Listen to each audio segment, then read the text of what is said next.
Yes. Yes. Great. Okay. And also, if you want, you could put that answer in the chat too, Okay. if we can't access the QR code.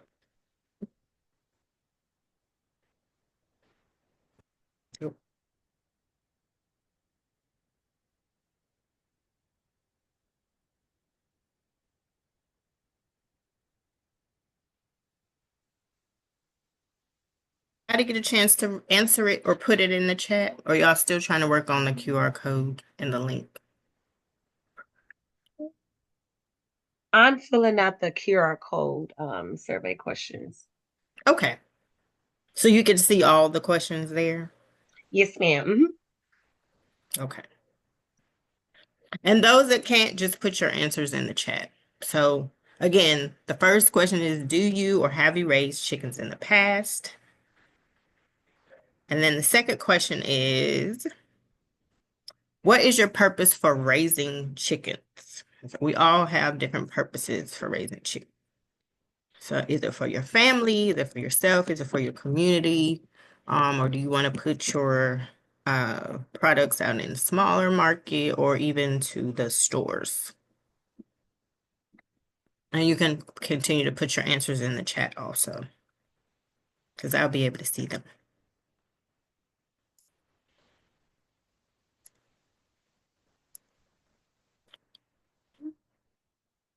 Okay, question number 3. What is an important thing when you're considering starting a poultry operation? What are some of the things that if you're already doing it, what did you consider? And now with the current, what's going on all across the country, what are you considering now? Are those things changed? You could put that in the chat. But what are some of the things you need to think about when you're going to start this?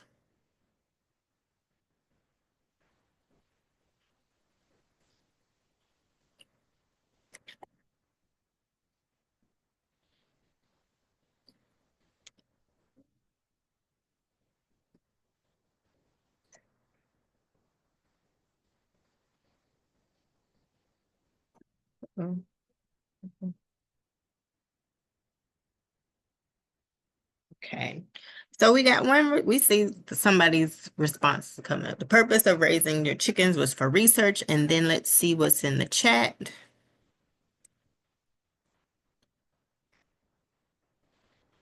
Okay. And Stacy, you've raised birds before. You want a small farms market, and from as well as market and safety.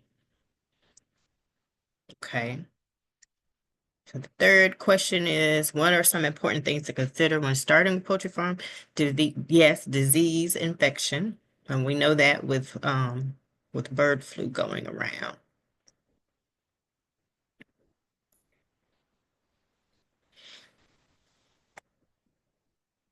Is there anything else you could think about when considering that? Let's see what's in the chat. Food safety. Yeah, that's right. Definitely food safety. We got to make sure the food is safe for everybody. Y'all are doing really good. So for those of you who have raised chickens before, what were your challenges? And we got the one response is sanitation is a challenge. And then also with those challenges, what help do you need with your poultry operation?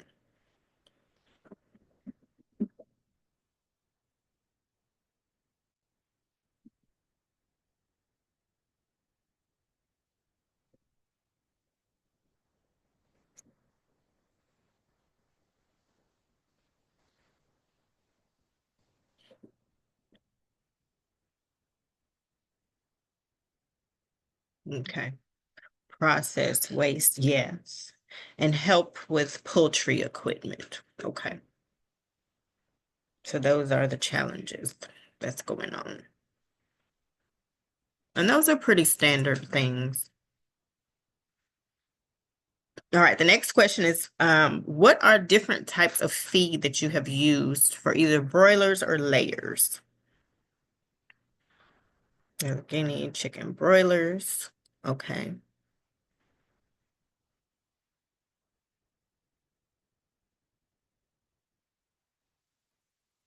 And I'll expand on some of these a little bit more in the presentation. If you like, what feed, what types of feed, because there are different types.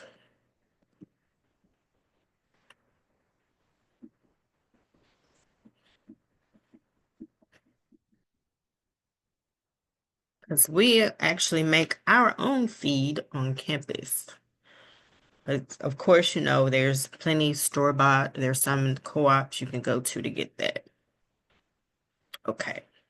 And Stacy uses the non-GMO mixed grain.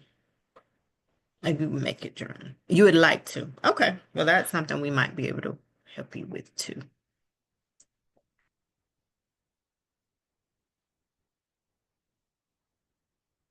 All right. And why the feeds that you've used, why did you choose those types of feed? Was it recommended? Was it something that you just saw and just so it's on the bag it says this is good for these types of chickens.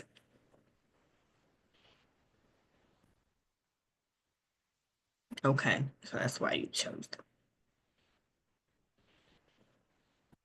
You said, does anyone soak feed? I haven't heard of soaking feed before. I know we don't particularly do that, but that could be something we have to look into. And if they are soaking the feed, why are they soaking it?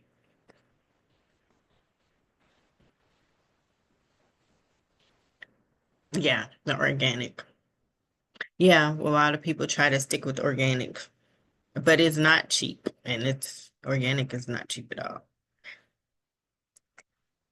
All right. What's about the estimated cost ranging for a building? One response was $50,000. Whoo!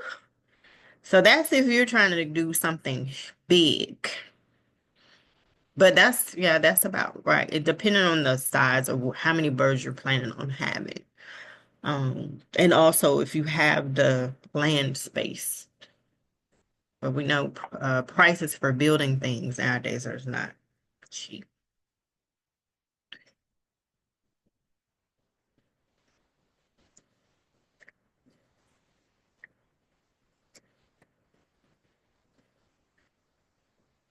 And you do pasture and chicken mobiles. Okay, so they're out, and then you move your chickens periodically on the property. That's the mobile chicken, that's really more innovative now instead of just having them in one spot. And it also helps the soil too, because chicken likes to scratch the grass. And it says, what new knowledge would you like to acquire from this training? Manage genome about detecting diseases. Okay. And we'll talk about it. A little bit of some disease things towards the end. But we'll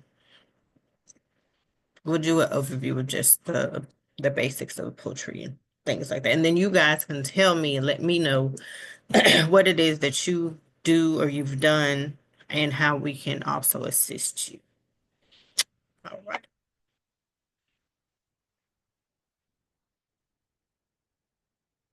So anybody else would like to share what they want to know from this training or want to learn? So remember, next Friday we will have another set for from here until April the 11th. We will have a session like this every Friday, and we're going to touch on specific topics. So today is like an introductory. We'll do the overview, and we'll talk a little bit about food safety and how you guys can help us and how we can help you in that portion.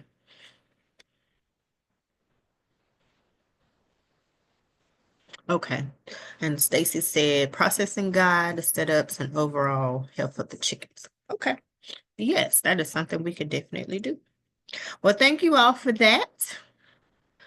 Seems like we're pretty much on the same playing field together. So getting started with poultry. And some of you, if you're already working with the birds, you probably already know some of these things.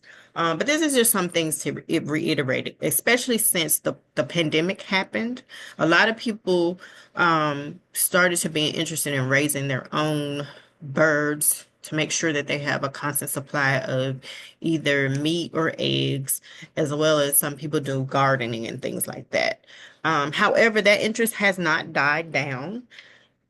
So now a lot of people are seeking to have self-sufficient and they want to make sure they have fresh food, or they know they've raised these birds, so they know the care of the birds, they know that they produce a good product for their families as well as a small market, or even if they want to bring it to bigger market. Oops, sorry about that. And so also this helps you to connect to be closer to nature, and you get to understand the food production part of it. Healthy birds equals healthy meat for us, as well as healthy meat for everybody, as well as the eggs. So why do we raise birds? What's the benefit of that? When you're raising your own bird, they will provide you with fresh eggs, meat, and also this helps with a little bit of pest control, and you can also use their manure for enriching the garden and soil. We have had some people to come to our poultry farm and ask for our birds' manure to assist with them maybe doing a garden starting usually around starting this time all the way through the summer. And then if you already have your homestead, that's a really good self-sufficient way to keep your grass well. And but what are you considering? What is your purpose? Or why are you doing that? So we kind of discussed that already. So look, we're gonna always keep going back to why are you considering raising your birds? What's the purpose of doing that? What is motivating you to do that? And even if it could be now, the price of eggs is so expensive. Well, if I just get a bird or two, then I'll be able to have my own eggs and I'll be able to not, I won't have to pay, or that's something that I could help my budget in decreasing my costs when it comes to groceries and things like that. But before you just go say, okay, I'm just going to grab some birds, I'm going to do this and do that, you want to make sure that once you do this, you know what you need to do, the process that you need, the equipment that you need, and you need to know, what are the risks, or what is it that's all involved with raising birds. And if you already in, I don't know necessarily know what areas you all are in, you can also put that in the chat. But for the state of Tennessee, I just put up a list, that another farmer had put up as far as certain places where you can have your birds. They've listed Brentwood, Chattanooga, Clarksville, Germantown, Jackson, Knoxville, Maryville, Memphis, Murfreesboro, Nashville, Smyrna, and Williamson County. And it talks about the limits that you may or may not have. You have to have a permit to have the birds on the property. And it just depends really on which county that you live in. And the Department of Agriculture usually has a list in what areas are permanent. But if you look at this list, if you know exactly which counties those are, they'll fall under those particular rules. So determine, are you in an urban area? Are you in a suburban area? What are the regulations for keeping your birds? And you need to understand what those regulations are. And then if you are living in a subdivision, which you might have a little bit more land in that area compared to being in an urban area, are you living near to neighbors? Are you an association? Do they have certain rules or regulations for when you're starting or having your flock? And then, of course, you want to make sure that you're in compliance, and make sure that you're following the rules. And we'll talk about the best way to keep your birds and make sure that they're safe and make sure they stay on your property. So what are the space requirements? Usually, and if you're going to have birds, of course, if you raise them from small all the way up to adult age, usually around 4 to 5 square footage is a good place or a good size for your coop to house your birds. Manure management. How are you going to manure that? We all know that animals, chickens have a smell. They're going to be using the bathroom on your ground and things like that. So you have to figure out how you're going to go about managing the poop on the ground. And not saying, and also, are you going to compost it? Are you going to just scoop it up and move it somewhere? Are you going to have somebody remove it from your area? Because you can't just have it all out all over your property like that. Because you want to maintain a clean, healthy environment for the birds, because they can't be in their mess or in their waste that is not healthy for them, and that helps with the spread of diseases. Okay, and then that can actually attract more rodents or more pests that you don't necessarily want on your property. So chickens are loud, especially roosters. So you gotta have to consider the noise control. Like, are your neighbors gonna be concerned about the noise? Do you live far away from them? You make sure that your chickens aren't. They might be roosting or crowing or at 7, 5, 4, 6 in the morning. Is that going to, bother your neighbors? Or, some people might be okay with it, or they know that, you have birds on your property, but that's just something to consider if you're getting ready to start. Again, back to the purpose. What is the purpose of you raising these chickens? Again, are you going to be doing it for meat?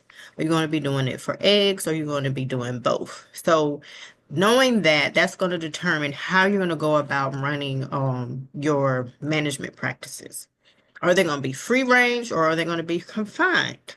And if they are, even though you see the picture of the birds, they are free range. There's still there's still things that you have to put in place to make sure that they stay safe. Because you're going to have to be more mindful of predators being coming onto the property and trying to come for your birds. And then if you're going to have them confined, then you're going to make sure that you're managing the manure and the waste and things like that. And time commitment.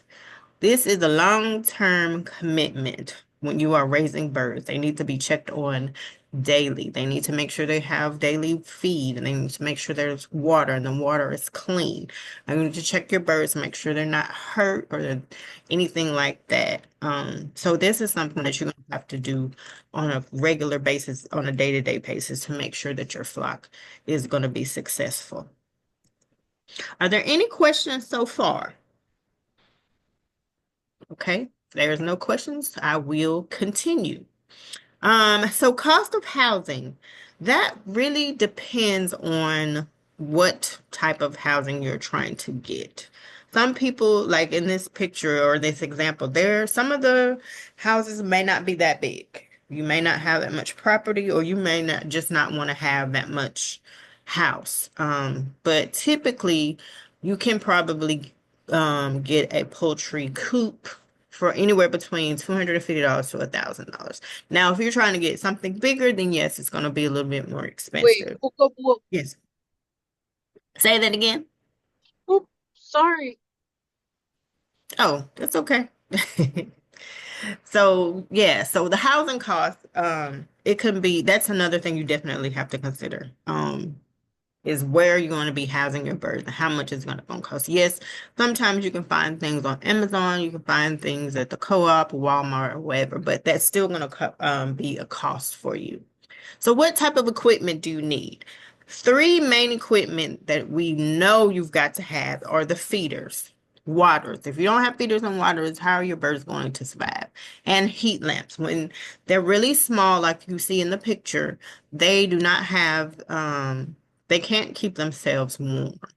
So you're going to have to provide the heat for them at least for the first 4 weeks of their life until the down feathers leave, and then you'll have the white feathers coming in. But up until that period of time, you're going to have to provide heat for them. So that's another thing that's another cost that you'll have to incur.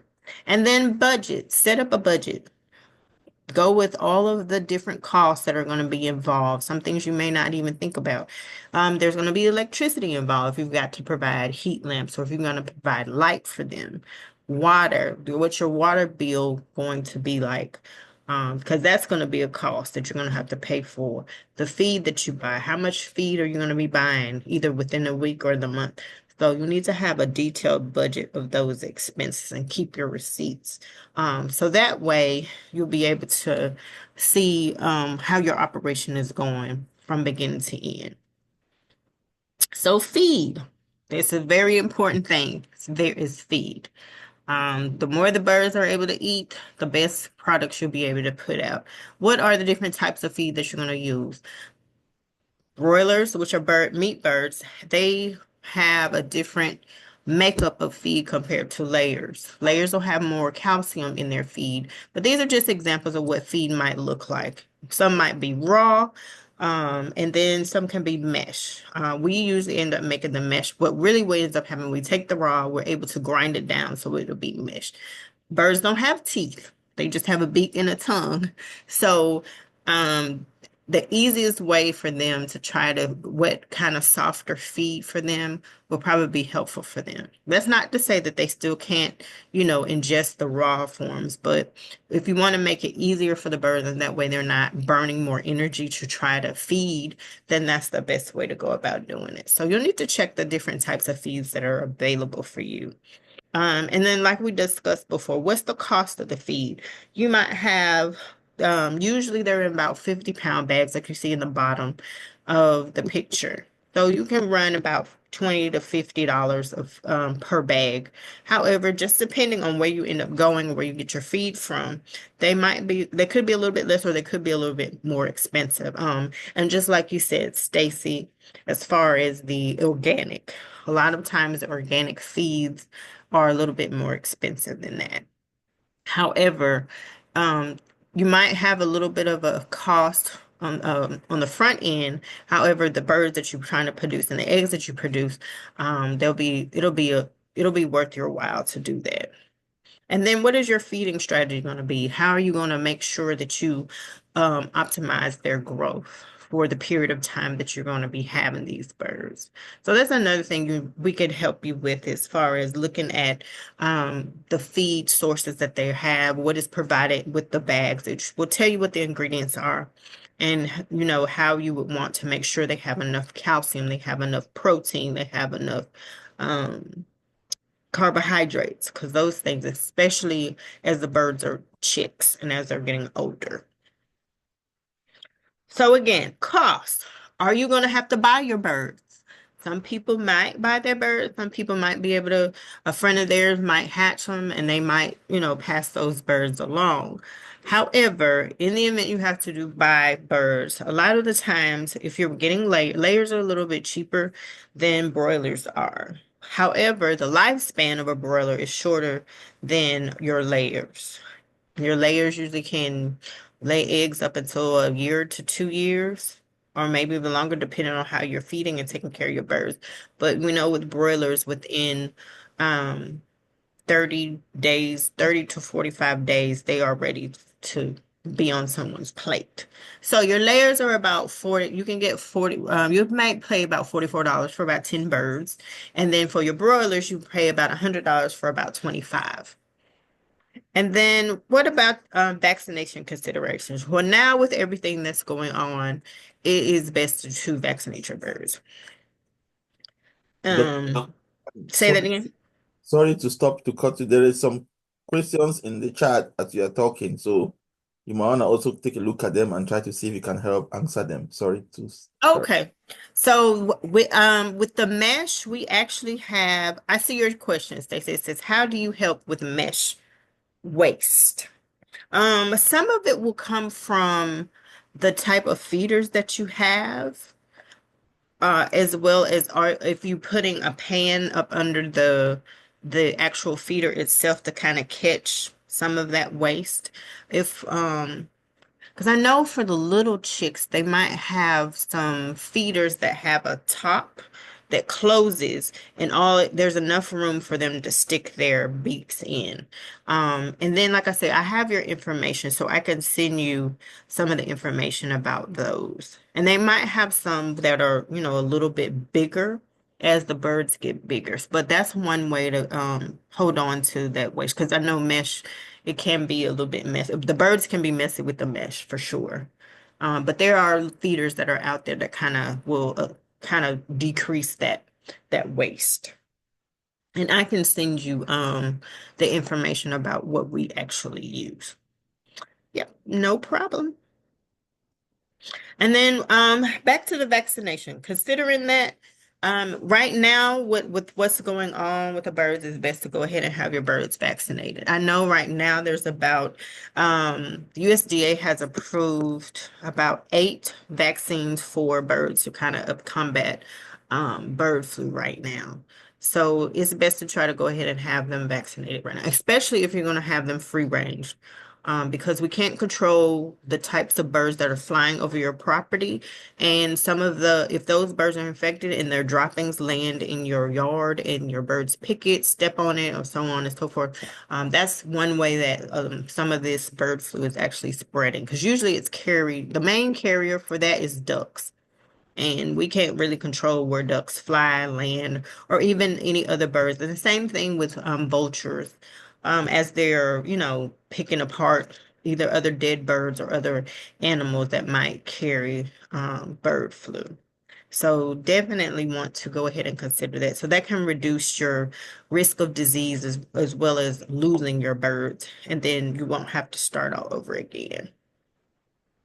Now vaccinations, there are vaccines for bird flu, but there are a couple of other diseases that birds may need to be vaccinated from. And depending on where you get your birds from, they might already do that for you. So you just need to ask them. Or if you can find a vet that can come by your property, or you can call them and then just ask them, well, I have these types of birds. What kind of vaccines do I need for them? But it's not a lot. I know there's one for Merck's disease, MERCKS, I believe that's how it's spelled. Then that is a virus that causes birds to be lame. And that's one of those that people usually vaccinate their birds for already.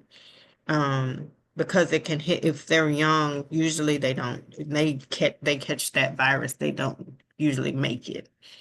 But Stacy, again, I can send you a list of the different types of vaccines that birds would need. Now, in the event, and a lot of times this will happen with layers because you keep your layers a little bit longer before they start actually producing eggs. Um, as they're going through their production cycle, as they're laying, and they'll keep laying and laying and laying, but eventually, as their productivity starts to decline, you're going to need to try to make a plan or decide, okay, when should I start getting some more layers to replace these birds that are not going to be no longer in production. With broilers, you don't really have to worry about that so much because, like I said, again, their lifespan is a lot shorter. Within 2 months, it's time for them to go off to slaughter. But with the layers, after so many cycles of them producing eggs, that will decrease. And that's what we kind of call spent hens, if you've ever heard that term before. So spent hens, then you'll need to consider when it's time to start getting another layer flock going. So within 12 weeks, they'll be able to start laying too. And that's something you might want to keep constant. And that's another reason why you monitor your birds on a regular basis, is to make sure you see if their production is slowing or not. Is there any more questions thus far as I'm moving through? I had a question, Dr. Taylor. Yes. So, could you talk about I don't know if you probably talked about the battery cages. I know they're commonly being used in poultry production. So what are some of the benefits in first-time farmers utilizing those type of equipments? I do know one is for space as Yes. well. Mhm. So what are some other benefits that would be benefit for a first-time farmer wanting to purchase like battery cages versus the old traditional ways in poultry Okay. farm? Yeah, so battery cages, they really kind of help with the brooding process. Okay. Can be something that became kept inside or something that you could kind of construct for yourself, where you would construct the spaces for the birds, and you would really use them as soon as the birds are hatched. And what it will do is it's electrical, so you plug it in and it will provide you with either 24 hours of light if that's what you want. You can control the light, the dimness or the how much light you want, or you can just turn the lights off altogether. But I know for a fact if you're raising broilers, which are the meat birds, Hmm. then if the more light that you provide for them, the more they're going to eat, which means they'll be able to get big rapidly. However, the most beneficial part of having that is they're going to be inside and you have a temperature controlled environment. So you'll Okay. be able to start their the heating process with them at 95, and then every week you'll tone it down till they're about 4 weeks old. So that's the benefit of having that. So if you have like a shed, I've seen it where, people might have a shed and they put like a battery cage or they're birding inside of the shed. So Mhm. those spaces keep the birds safe and you can kind of control how much light and how much food they are able to get as well as the temperature. So you know that the temperature is going to be right automatically because they'll have thermometers and stuff on there and they can adjust as if it gets a little bit too hot, just like a thermostat in your house. If you Mhm. got it set at 95, it'll do that. But if it starts to go up at 95, then the heat will click off so it can kind of regulate itself. And then if anybody's interested in those things, I can send you that information too. And that's once we do a little bit of both. So we raise some of our birds in the battery cages. Mhm. And then we also raise some of our birds on a floor, Oh, inside a facility. But yeah, okay, that those sounds are the two. beneficial. That sounds very Mhm. more beneficial and cost Yeah. efficient for sure. hmm And you can, I mean, you don't have to do it the whole time. You can kind of start, like I said, maybe for a month, and then you can bring those birds out as they get their white feathers. And right now, it's not a bad time to do that. Just by the time April rolls around, the weather would be better. Mm. So within 4 weeks, you can have them brooding now, and then in April, you can start bringing them out, and they can be outside too by then because they'll have all the feathers they need, and the weather outside will be a little bit better. Okay. Okay, And thank you. then back again to different costs and things of that nature. If you're going to have to call a vet out, that might be a cost. Or if you have to buy certain things for the birds, sometimes you can provide electrolytes for the birds if they might be a little bit sick or they have issues with diarrhea. However, that's still something that you'll have to go out and buy and provide for them. So those are different costs that you want to be considerate of and actually add that into your budget so that you can look and see where all your costs are going.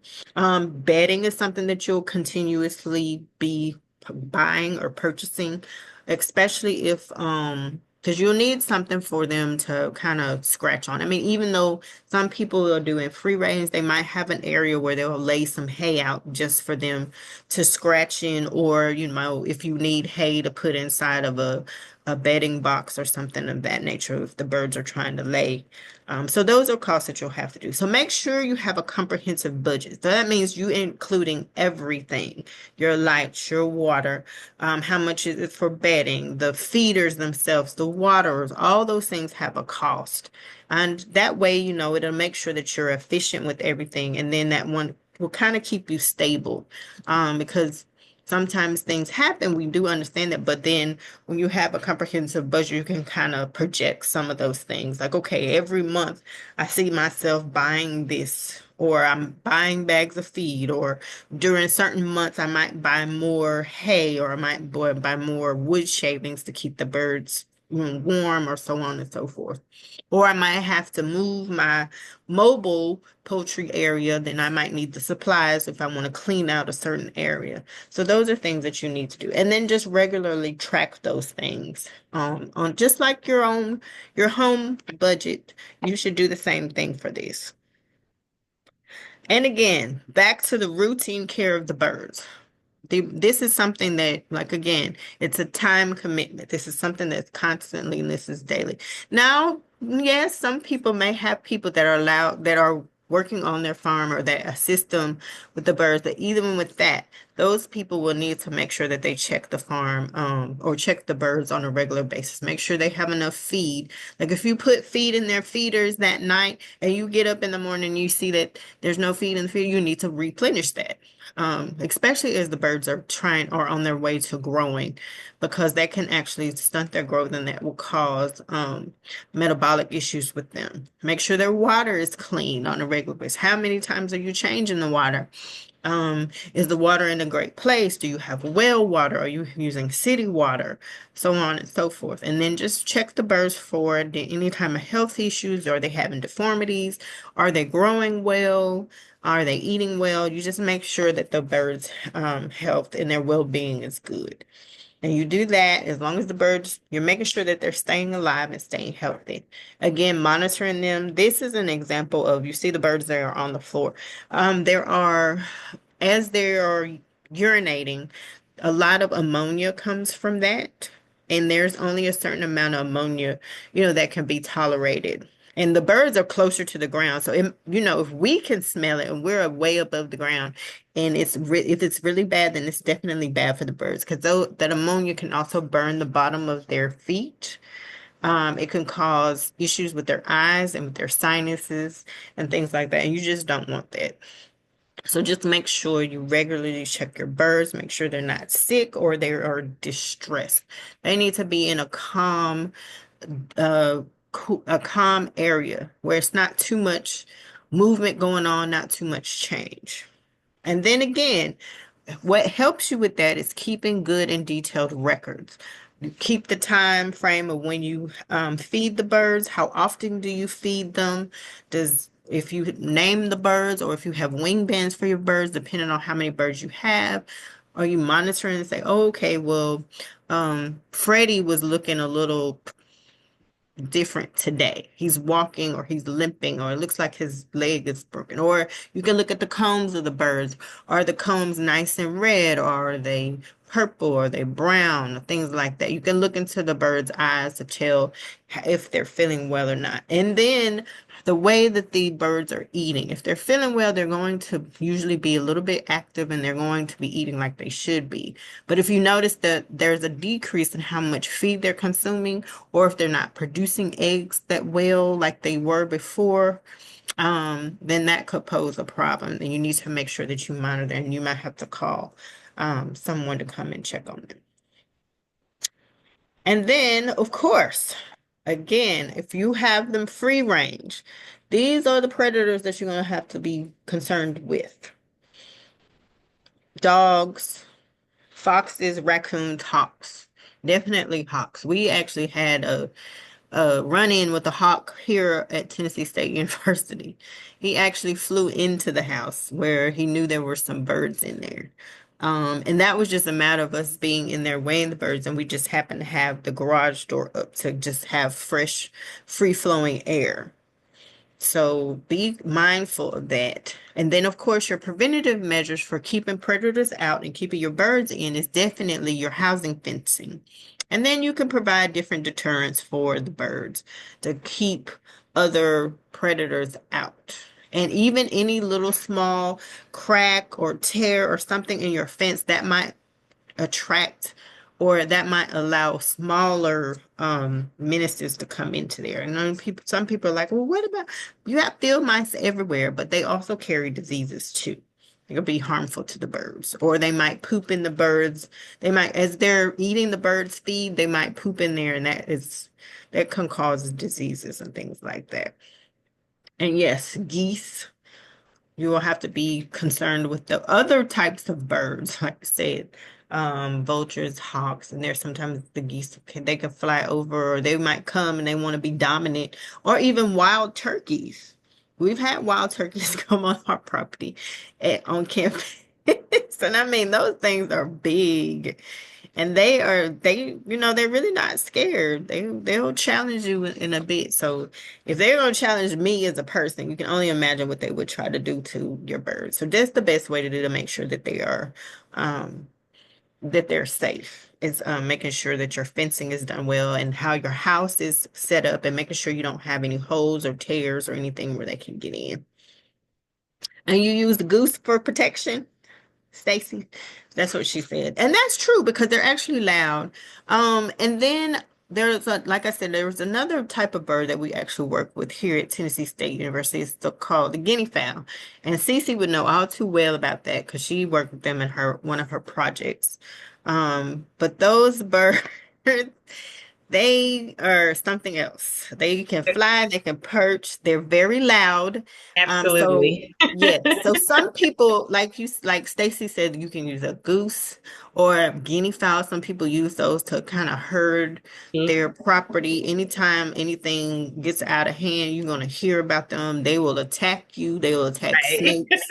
Right. They're good for getting rid of Pest control. what is it? Yeah, pest control for mosquitoes and pest control for ticks. Because we actually sent some of our guineas to Cheatham County Farm because they had a really bad tick problem. They was like, hey, y'all got some guineas, so they took a couple of them. But yeah, so that making sure that you have those would be your deterrents to make sure that your chickens are safe. And then, if you have an emergency preparedness plan, that's fine, but you can also find some that you can work with. Like what would you do if something came and, attacked your birds? So you'll have to be prepared for that. And if the bird is injured, what are you going to do to, you'll separate that bird from the rest of the flock and then make sure that the bird is taken care of and that they heal. Because sometimes, not all attacks, cause death. However, you definitely make sure that the bird is checked out properly and that they'll be able to make it through. Okay. I'm getting close, y'all. I'm getting close. So, what do you want to do? Especially if this is more so for those who are laying eggs. What do you want to do to maximize your egg production? How are you going to go about doing that? Majority of the time, that's the best way to do that is make sure you're providing the right diet. Make sure that it's a balanced diet. And then you make sure that the hens are calm, they're in a stress-free environment. There's not too much change within the weather.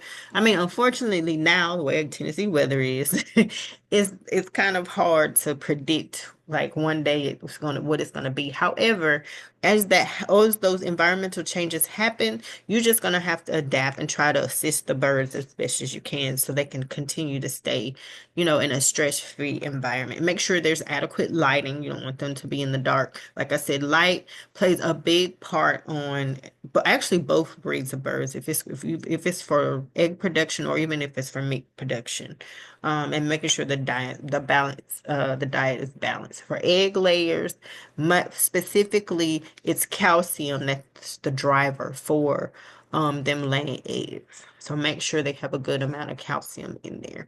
And then what are their egg laying cycles? When do they start laying their eggs? Typically is about 5 to 6 months.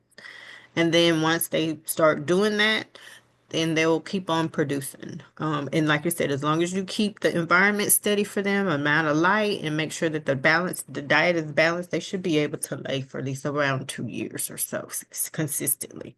And then when you're doing that, once the eggs are laid, how are you going to handle them? Make sure you're handling them properly and safe. Because if you are like Stacy is putting hers, if she wants hers out in the smaller market, right?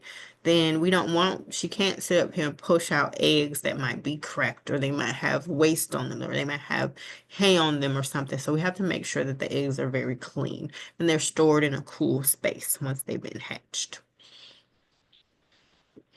And again, stay informed. Things are always constantly changing in the poultry industry. So that's another reason why we're always wanting to reach out to make sure that people are informed and they know what's going on. And some of the practices that we end up finding can eventually be implemented onto small farms or even in the commercial setting. So just make sure that you're staying up to date with that. And that's the biggest purpose of us being here today is doing that. And in your area, or even if you find other farmers that are doing the same thing as you, y'all reach out together, collaborate, or discuss some of the things. And then, of course, you've got us here at Tennessee State University to help you to do that. We help to kind of support you the best way that we can. And then, of course, evaluate your operation. You might be running maybe a certain amount of birds, and then you might be like, okay, am I going to expand this production? It's been going pretty well for a while, and I've been able to maintain it. Maybe I can increase it, or maybe it's not going as well right now. You could be working on decreasing. So how are you going to go about doing that? Or if your productivity has been kind of up and down, what is it that we can do to help you get it to make sure that it's kind of leveled? Okay. And this is the last little section. Now we'll do one more little informational questionnaire part just on this one, and then we're almost done. Because this part is very important too.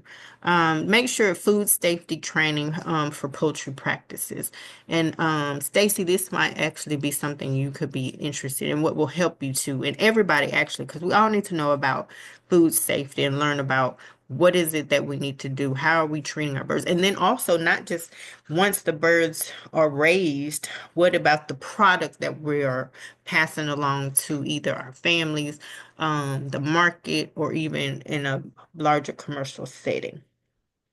So really quickly, I know Cece, you've already answered that, right?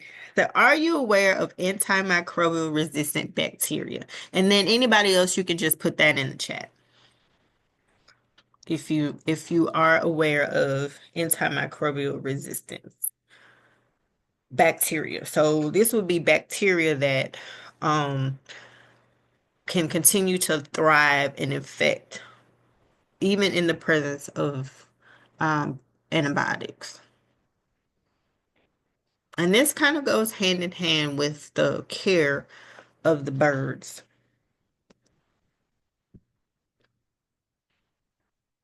Okay, so Stacy says it's a little. Okay, well, we'll get into it a little bit more. Okay, so do you believe antibiotic resistant bacteria could be present on your farm or on the birds that you're working with or other people's farms or just in the area, in your surrounding area?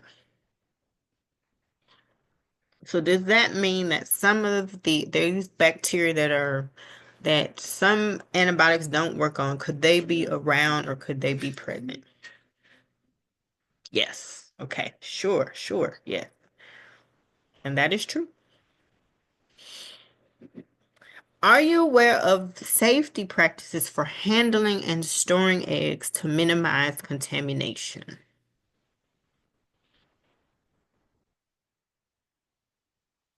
Okay. And says yes. How do you handle poultry manure? Do you compost it? I think the questions is where you do you compost it? Do you do it directly on the or do you have it pulled away or is there another method that you might handle your poultry manure?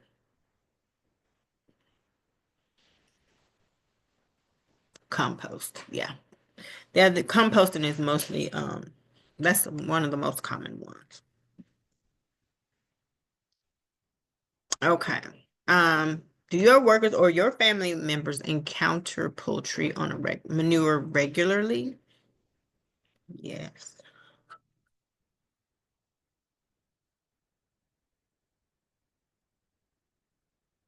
In the chat? Yes. Oh, my bad.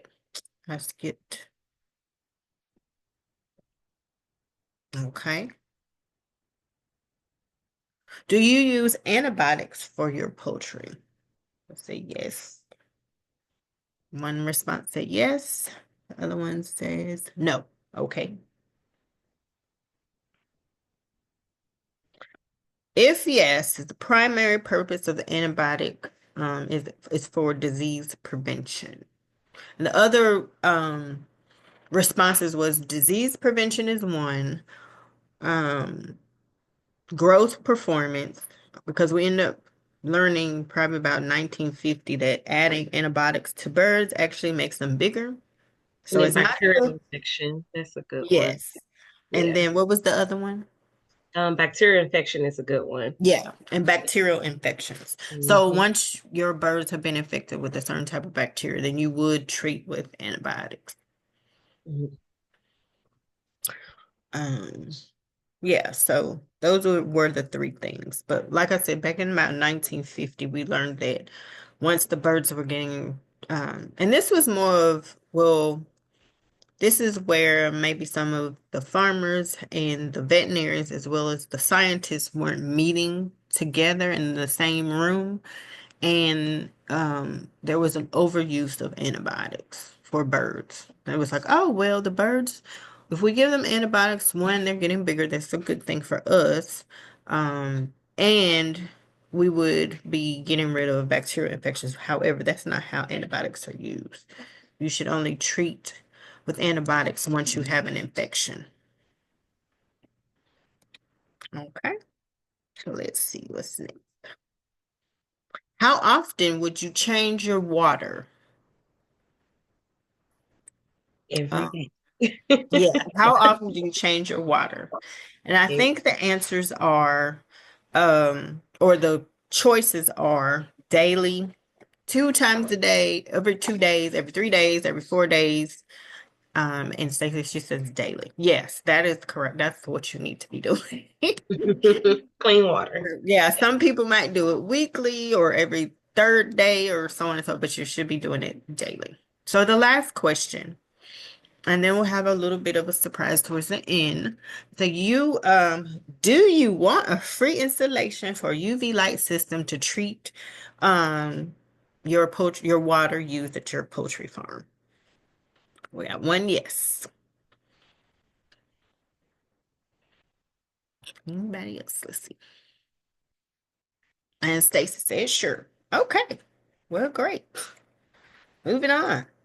So we do have a program here where we are doing food safety training for poultry producers because we know with their manure or the waste that the birds produce, as we are using them, as we're composting and things like that. But sometimes everybody doesn't do it in a proper manner. And as you can see, if you're not changing your water out on a regular basis, anything can be in the water and anything can grow in the water. And then, of course, when the overuse of antibiotics, this also causes these bacteria to become resistant to antibiotic.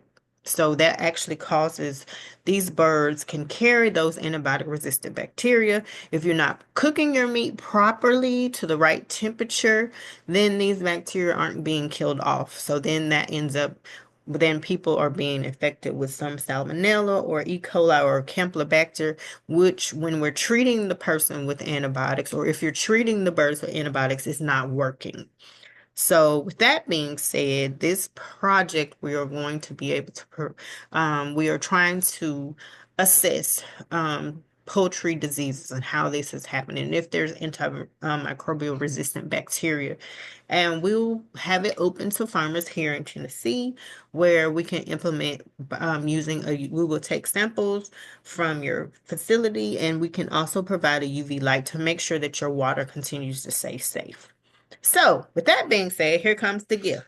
If you decide to participate with us in this project, you will receive a $100 grocery card for participating, and we'll be able to come to your farm.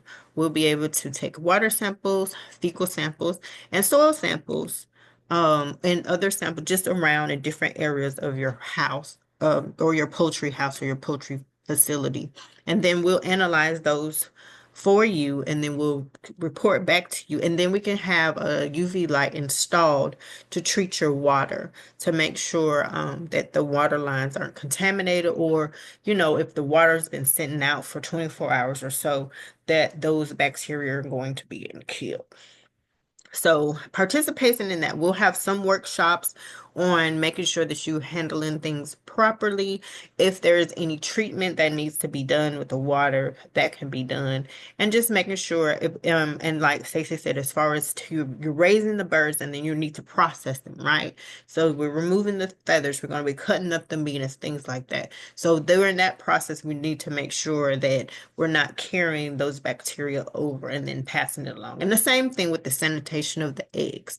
So we'll work with you on that too. And then I am putting my email address in the chat. I wasn't sure if you all got it from when the information was sent out, but you can contact me there, and I'll put my extension here on campus so that way we can make a day and a time if you want to participate in this, and we can figure out when we can come and visit you.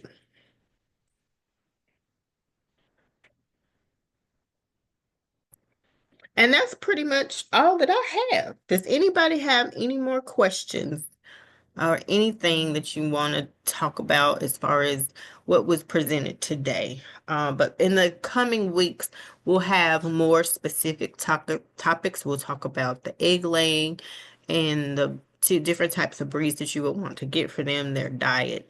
And then coming up, we'll also talk about broilers, how you want to raise those. We'll talk about how you're supposed to house certain types of birds, the breeders, the brooders, and what kind of products that you can use for that. As well as we'll also talk about disease control. And we'll talk about the water because water is very important. I don't think people realize how important water is for birds. I mean, it's important for us too. But it's really, really important for them because once again, they don't have teeth. So they actually will, meal around in the feed, but then they'll go and drink because that kind of helps them to get it down their throat and down into their crop and everything. So everything is broken down a little bit more. But that's all I have. If anybody has any questions, you can go ahead and throw it out to me. And now you have my information so that we can keep in contact. If there are other things that even if I didn't present it here today, we can keep in contact and I can assist you as best as I can. Somebody asked something in the comment about can we talk about fermenting the feed? Fermenting the feed in the future. Well, I mean, it depends on what you're trying, the purpose of your ferment or the type of fermentation that you're trying to do. But I can add that in my and when we're talking about with feed, because I mean, we don't personally do the fermentation part. But I can look into that. And then, like I said, when we get to the portion about um the fermenting of feed. Have you done that before, or is this something that you've heard about?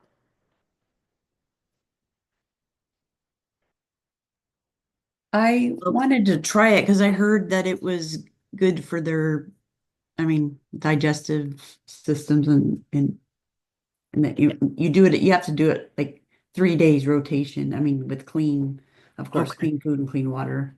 Right, And right. that gets them And I there. would assume they would be doing that, because usually the bacteria is the one that's doing the fermenting or fermentation. Now, what we do here is we actually add certain types of probiotics into our feed. We're actually getting ready to start doing that soon. Some of those bacteria are already in the chicken's guts, and some of them are in some of those same bacteria are actually in our gut. So what we do is we extract those and we reincorporate them back into the feed. But yeah, we could discuss a little further, but I'm assuming that's probably the reason why that they do the fermenting part is allowing the bacteria to kind of ferment a little bit and those metabolites that the bacteria is putting out into the feed. And actually the bacteria themselves are very helpful. I mean, a lot of times they can be used for nitrogen sources and amino acids for the bird themselves. So those bacteria that are in the gut, it's kind of a like a house and a tenant relationship. You want somebody to be in the house, right? So, but as they're in the house, they're taking care of things and cleaning things up for your house. But that's probably the reason why. But I can look into that a little bit further and we can talk about that. And then I can incorporate some of the stuff that we've done here on campus with some of the probiotic work that we've done and how we go about doing it. And there are some feeds that it might say that they might have some probiotics already added. But I know I've had a conversation with the people over at Aviage, and they was like, they haven't figured out a way to incorporate the bacteria into the feed. So I think we actually found something that they haven't been able to do just with our little small cells. I also heard that it eliminates some waste as well. As Yes, they yeah, do that because they feed off of that waste. But the of thing the when it comes to fermentation. that, though, we'll probably have to look and see like what bacteria specifically. Because sometimes people are like, oh, well, it's a bacteria, it's healthy. But it may not necessarily do what you think that it's going to do. So I know for us, we're selective about the ones that we choose. We know that they've done research with it. We know that they've used it for some human trials. They've also helped with diarrhea when it comes to humans. So a lot of studies have been done with humans. However, the bird situation is a little bit slower, but our digestive systems are virtually the same. So some of the stuff that we've implemented here on campus, are some of the things that you can also implement with your birds. Oh yes, we will keep in touch. And I will, like I said, I can send you some of the papers and things that we've published and how we've gone about doing that. And there may be some of those things. I know sometimes some people might go to the co-op and their probiotics might be separate and they might add that to the feed themselves, or they might give it to the birds directly through their water. So if you're interested in that, I can send you all the information I have. And then, like I say, it might be something if the co-op, some co-ops may carry it, and they may not. But then you will just have to know if, if it's something that's good for birds. But that's it. That's pretty much all I have. And I appreciate you all coming out or coming on today. I have a question, Dr. Taylor. Yes. So the hatching equipment, I know, that's a big important part with poultry production as far as like incubating and egg trays. So what other like I guess more benefits that a first time farmer would need for like a hatching equipment for like a lot of their eggs that lay? Yeah. So and some I know, for us, we have a lot of big equipment, which, Right.